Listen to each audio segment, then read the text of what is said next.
안녕하세요, 모카 김한영입니다. 2020년 시작이 엊그제 같은데 벌써 하반기가 시작됐죠? 아주 따끈따끈한 소식을 들고 왔습니다.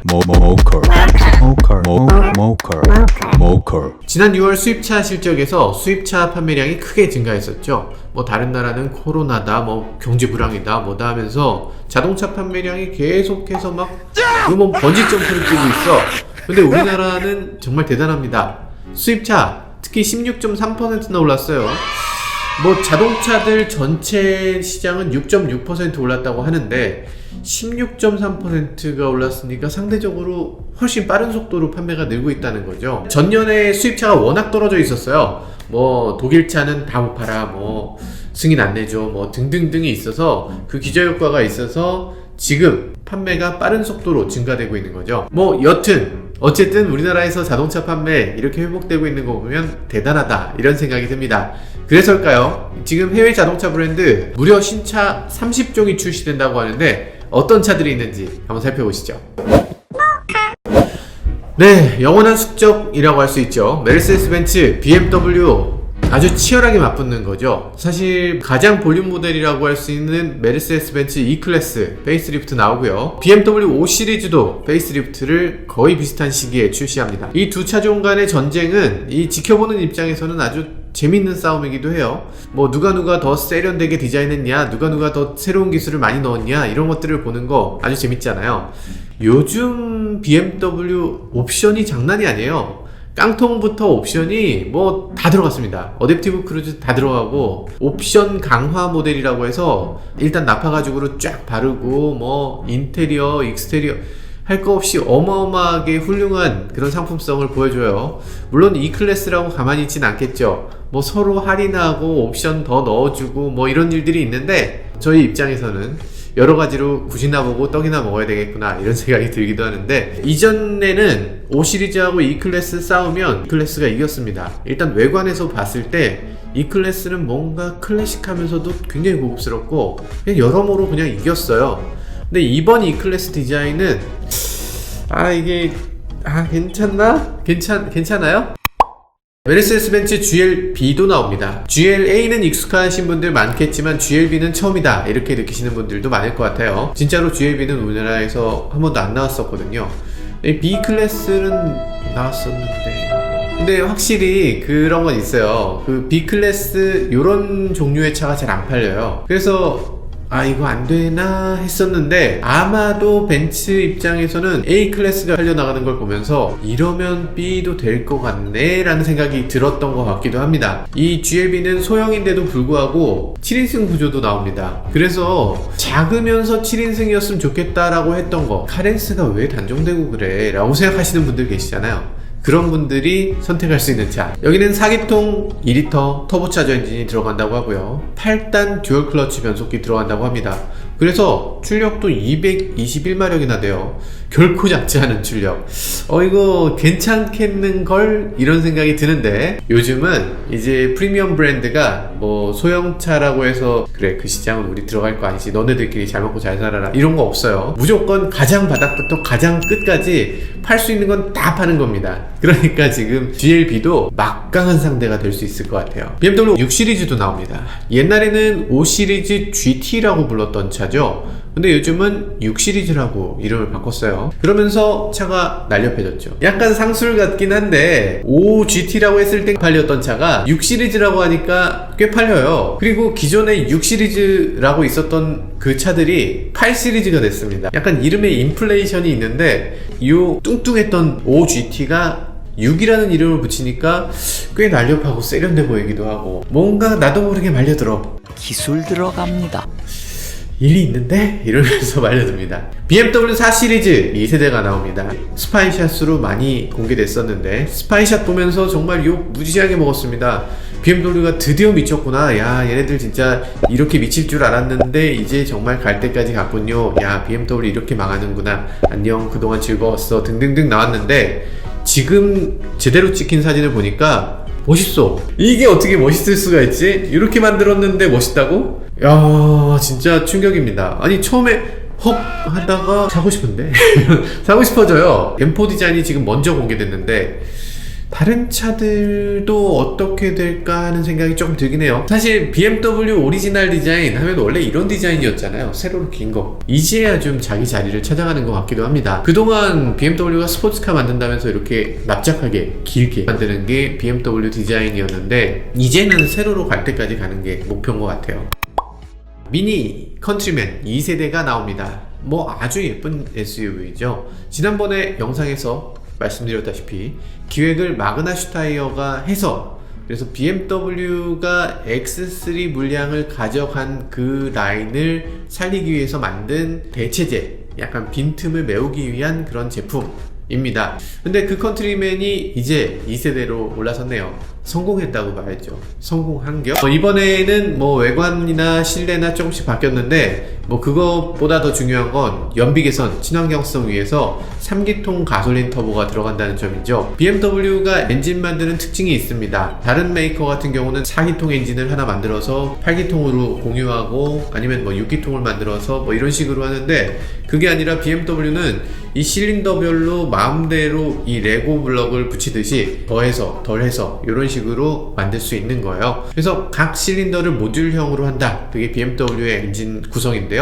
그러다 보니까 3기통, 4기통 거의 많은 부분을 공유하면서 활용할 수 있게 됩니다. 디젤, 가솔린 당연히 공유하고요. 그래서 지금 3기통 가솔린, 4기통 디젤 이런 식으로 운영이 되고 있습니다. 네, 출시일은 미정이니까요. 조금만 더 기다리시길 바라겠습니다. 복스바겐 T-Roc도 출시가 예정되어 있는데요. T-Roc 뭔지 아세요? T-이구아나 아니고 T-Roc은 티구안보다 더 작은 소형 SUV죠. 소형 SUV 우리나라에서 워낙 인기 많잖아요. 이 소형 SUV 시장을 조금 교란시키지 않을까, 이런 생태 교란종 되지 않을까 생각도 살짝 드는데, 지금 우리나라에서 소형 SUV 차종 진짜 많잖아요. 셀토스 있죠, XM3 있죠, 코나 있죠, 트레일 블레이저 있죠, 티볼리 있죠. 정말 많아요. 그런데 여기에 또 들어온다고? 뭔가 특색을 내세워야 될 텐데 그 특색이 뭐가 될지 굉장히 궁금합니다. 일단 가격이 문제있지 않을까 생각도 돼요. 왜냐하면 소형 SUV가 우리나라 지금 되게 싼 편이에요. 지금 엄청 비싸지 않냐 얘기하시는데 1,몇백만 원대부터 시작하니까, 특히 소형 SUV인 가격에 민감하기 때문에 이거를 뭐 수입이라고 해서 좀 더 받겠다, 이거 만만한 일이 아닙니다. 어쨌든 이 차 지금 150마력짜리 2리터 디젤 엔진을 기본으로 할 것 같아요. 그런데 여기에 148마력짜리 1.4리터 가솔린이 또 들어가거든요.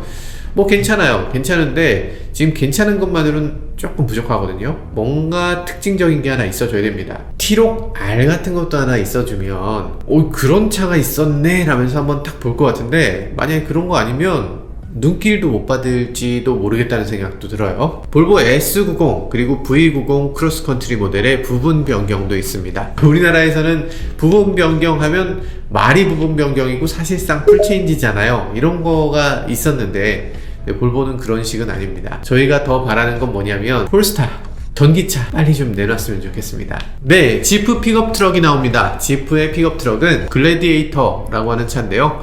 제가 보고 왔어요. 요거 한번 보시면 글래디에이터가 어떤 차인지 아실 수 있을 겁니다.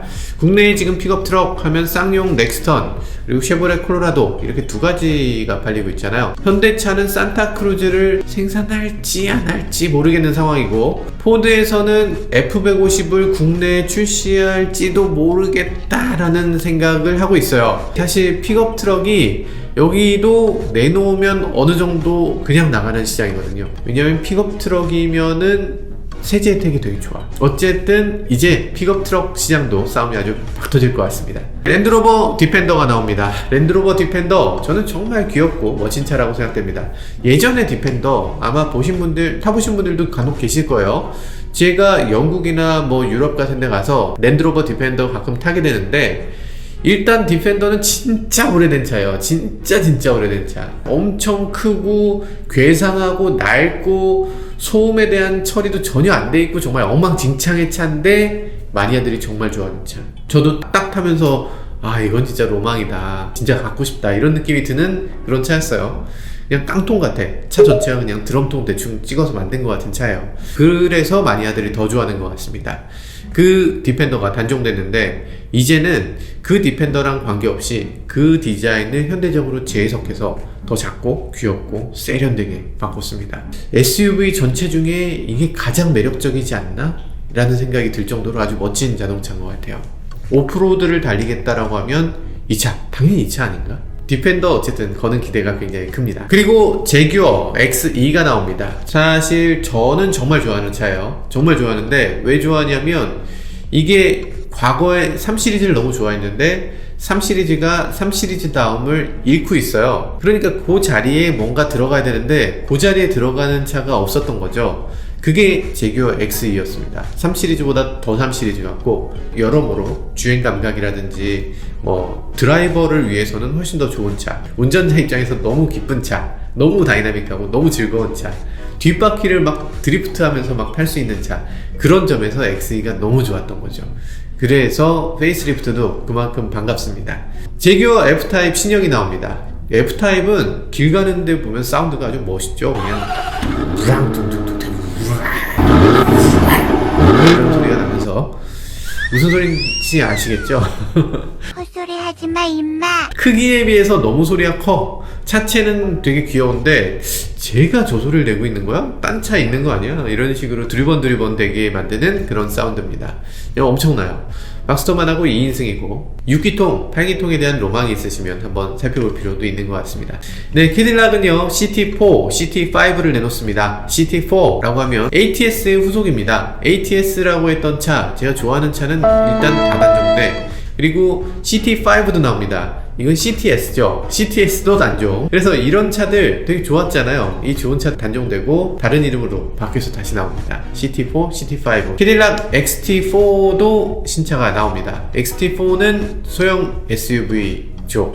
소형 SUV 진짜 막 터지네요.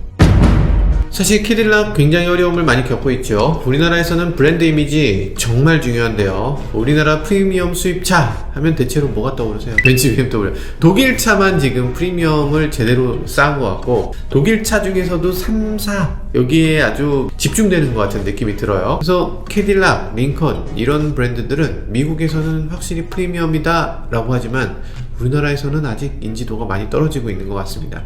뭐 어쨌든 이번에 새롭게 출시되는 모델들 이런 걸 가지고서 마케팅 잘해야 되겠죠. 모카 여기 PPL 광고 탁 해주시고. 네, 이제 전기차들의 싸움입니다. 하반기에는 전기차 싸움이 아주 두드러질 것 같아요.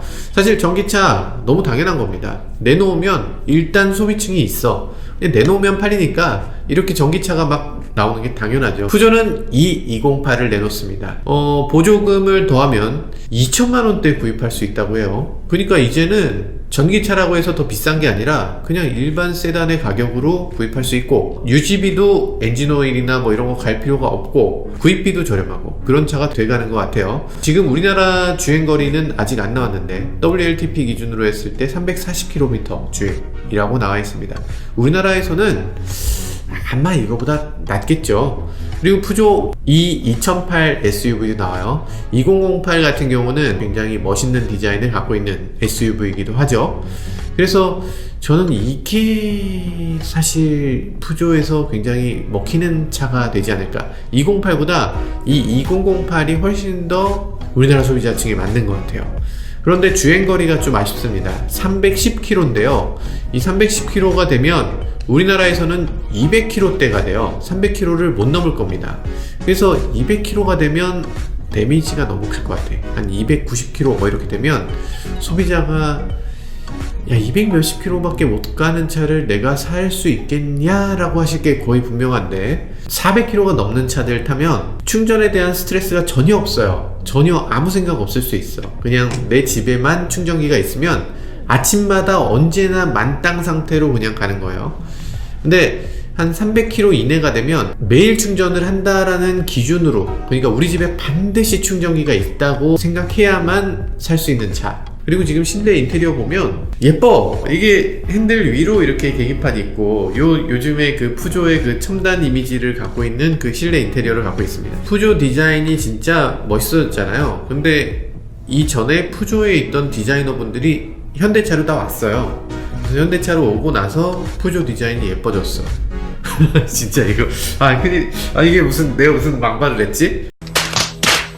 푸조 디자인은 지금 뭐 엄청나게 물이 올랐고요. 독일, 프랑스 이 양국의 합작이라고 볼 수 있어요. 엔지니어링 기술이 굉장히 향상됐습니다. 왜냐하면 이 플랫폼 자체가 지금 CMP 플랫폼이라는 걸 쓰고 있는데 이 CMP 플랫폼이 만든 제작국은 오펠이에요. 독일입니다. 그러니까 이 PSA 그룹이라고 해서 그 오펠을 GM으로부터 인수했거든요. GM에 있는 독일 엔지니어링을 푸조가 사온 거예요. 그러다 보니까 푸조가 그동안 디자인은 괜찮은데 엔지니어링 기술이 좀 떨어지지 않냐 이런 생각들을 많이 했는데 독일에 있는 오펠을 그대로 가져오면서 그 엔지니어링 아쉬웠던 것들도 충분히 이렇게 회복하고 있고요. 디자이너도 독일 디자이너가 여기에 영향을 미쳐서 이런 식으로 디자인이 좀 강력하게 되고 있는 것도 있는 것 같아요. 요즘 푸조를 보면 독일 차의 장점과 프랑스 차의 장점을 잘 결합한 것 같은 그런 느낌이 드는 차로 바뀌고 있습니다. 네, 르노 조에도 나옵니다. 조에라고도 하고 진짜 프랑스 사람들하고 얘기해보면 Z5E라고 쓴 거 이거 조에라고 안 읽고 조이라고 읽어요. 어쨌든 이거 뭐 무슨 뜻이냐 이러시는 분들 계신데 뭐 이상한 뭐 사전에서 이렇게 검색해갖고 오시는 분들 계신데 그거 아니고 에미션이 없다고 제로 에미션이라고. 그래서 이거는 그냥 아주 정직한 제목의 이름이죠. 배기가스 없는 그런 것들에 대한 브랜딩을 르노가 한 게 조이입니다. 기본적으로 조이가 요번에 뭐 스파이샷이 많이 공개되고 있어요. 일반 도로에 그냥 보여요. 이게 395km를 달린다고 하죠. 우리나라에서도 아마 395km를 달릴 리는 없을 것 같고 그거보다 좀 낮을 텐데 350 정도 받으면 아마 잘 받는 것 같아요. 그러면 괜찮은데? 지금 소형차잖아요. 소형차면서 300km 넘는 수치를 내고 가격도 아마 저렴할 거예요. 가격도 가장 저렴한 전기차가 될 텐데 기대됩니다. 그리고 대망의 자동차 두구두구두구두구 포르쉐 타이칸이 나옵니다.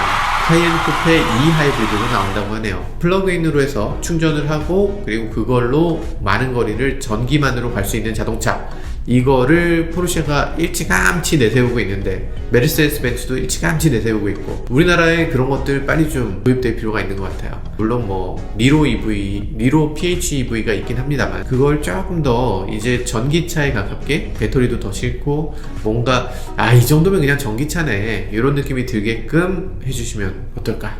그럴 거면 전기차는 되지. 그냥 전기차라는 게 낫구나. 네. PHEV 여러 가지로 나옵니다. 포드 익스플로러도 PHEV로 나와요. 딱 맞는 거죠. 링컨 에비에이터도 PHEV로 나옵니다. 뭐 디젤에 대한 인기가 많이 사그라들었고 그렇다고 가솔린을 사기에는 너무 비용이 많이 들지 않는가 이런 생각이 들 때 PHEV를 선택하면 좋을 것 같습니다. 아우디 이트론이 나옵니다. 보시면 아시겠지만 뭐 외관에서는 굉장히 보수적이에요. 그렇게 뭐 새로운 것 같지 않은데 뭔가 개성이 좀 부족하지 않나 이렇게 생각하신다면 네, 맞습니다. 맞고요.